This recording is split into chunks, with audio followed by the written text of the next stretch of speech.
All right, welcome back to Red Seal Rescue Coaching with Will Nemo, your Canadian 309A Red Seal electrician, uh, electrical instructor for over 5 years now, and now coaching people online through their examinations and helping you get unstuck on passing the final exam into becoming a fully credentialed Red Seal journey person in Canada.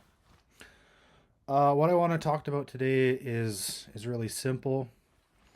The title of today's video is "The Red Seal Exam is Broken. Here's how to beat it anyways." And just saying, the statistics are saying that 49% of Canadian apprentices stall past their expected program duration. So that's 50% of first time apprentices, and 30% of that cohort quit entirely. And the ones that stick it out, only 1 in 5 finish on time. The Red Seal exam is one of the biggest bottlenecks in Canadian trades pipeline right now, and nobody is talking about why so many skilled trades have failed the written test.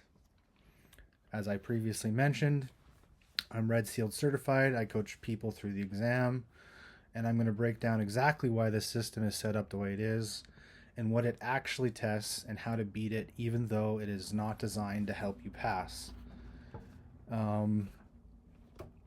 Just to give a little clarification, I'm in British Columbia. I've worked in the British Columbia system and the Alberta system and the Yukon system. I'm also very familiar with Ontario skilled trades.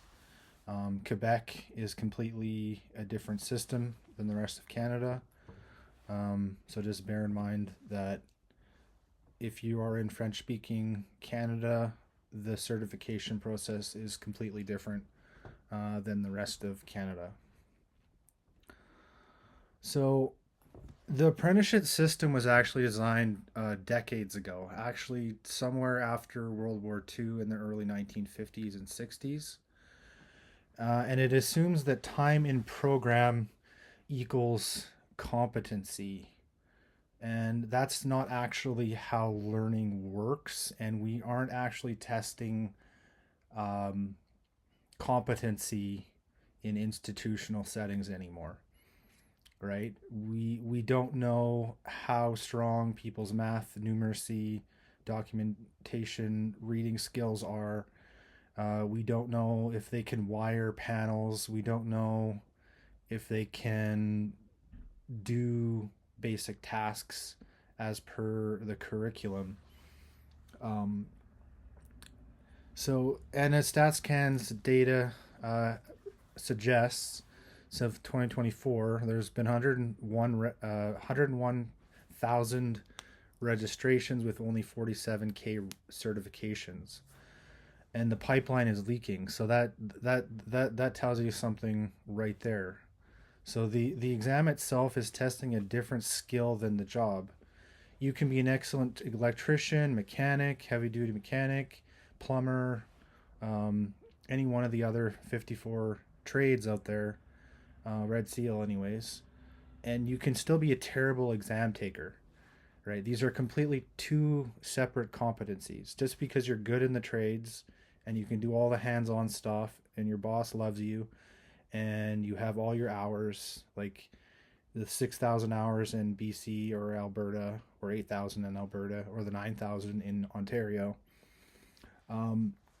Nobody teaches you academically how to take these tests, and because the exams are given out on a provincial level through the jurisdiction having authority, whether it be Skilled Trades British Columbia, Skilled Trades Ontario, or the Alberta Training Industry Training Authority, nobody is actually teaching you how to take the test. Your employer teaches you on the job. Your journeyman helps you with learning the competency skills to do the job well. They sign off on your hours.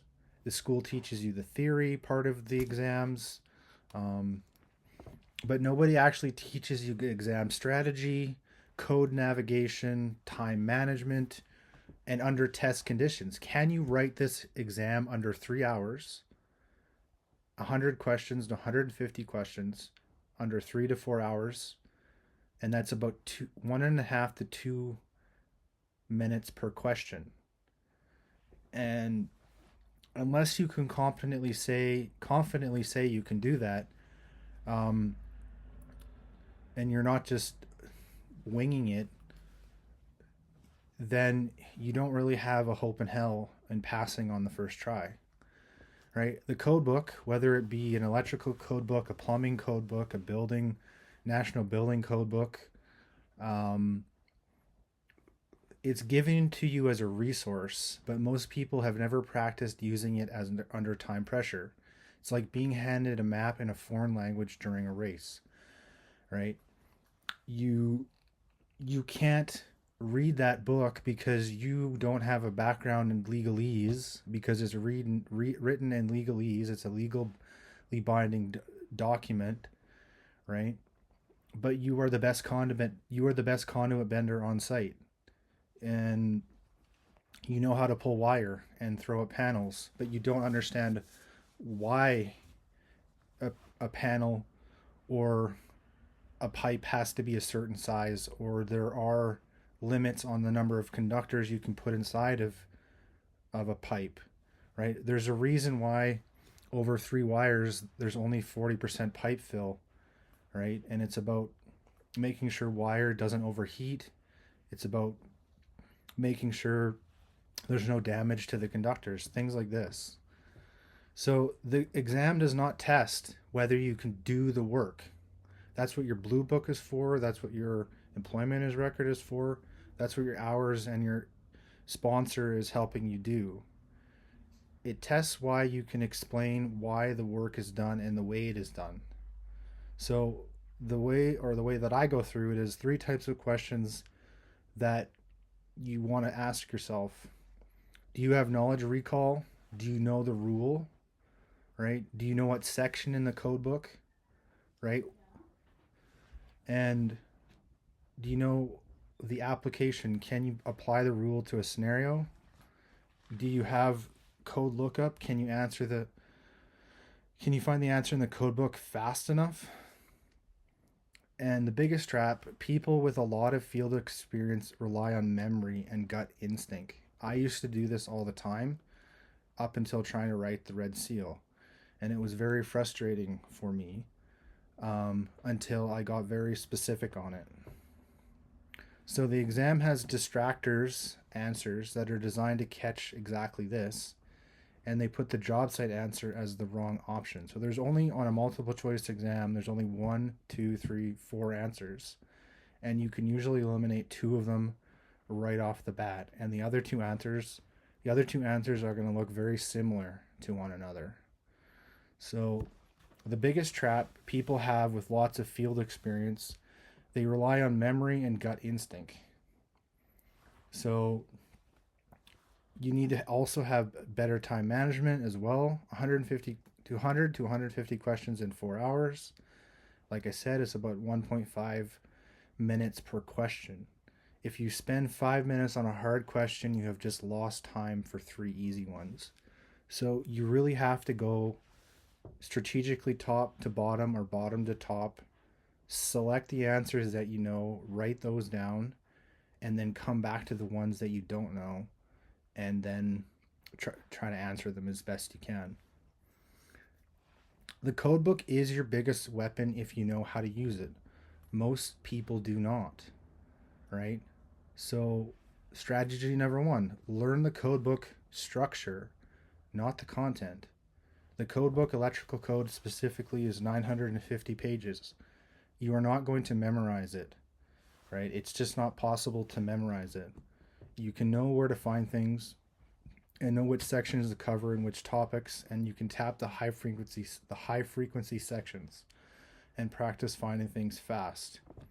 Strategy number 2 is stop reading and start recalling. Active recall beats passive review every time. You need to close your book, write down what you remember, and check what you missed, and that is 1 rep. MIT does this the best, but we should also be doing this in trades. Strategy number 3, do timed practice sets. Not just practice questions, timed practice. Simulate exam conditions and train yourself to make decisions under pressure. I literally did this every weekend for my entire 4th year. Every weekend I would write an examination from week number 1 up until week number 10. Right? I did a full examination every single week. Right? Identify your weak zones before the exam day. Do not study everything equally. Find the 3 to 4 areas you are weakest and hammer those. Also, these are based off of the Red Seal occupational standards, and not every single one of them are weighted the same. Depending on your exam, certain sections are weighted heavier than others. So the code section, motor control, and 3-phase theory are generally weighted heavier in electrical. Just a heads up. Strategy number 5, get a diagnostic. Whether it's my quiz, practice exam, or a coaching call, the worst thing you can do is walk into the exam without knowing where you stand. All right? So in conclusion, the exam is broken, but it doesn't mean that you have to fail. If you're preparing for the Red Seal and want to find gaps before exam day, take the free diagnostic quiz at scoreapp.com. The link is in the description. And if you want more of this, code strategies, study methods, myth busting, and real human results, subscribe. I post a new video every Thursday or Friday, depending on. I am Will Nemo. This is Red Seal Rescue Coaching. I will see you next week. Cheers.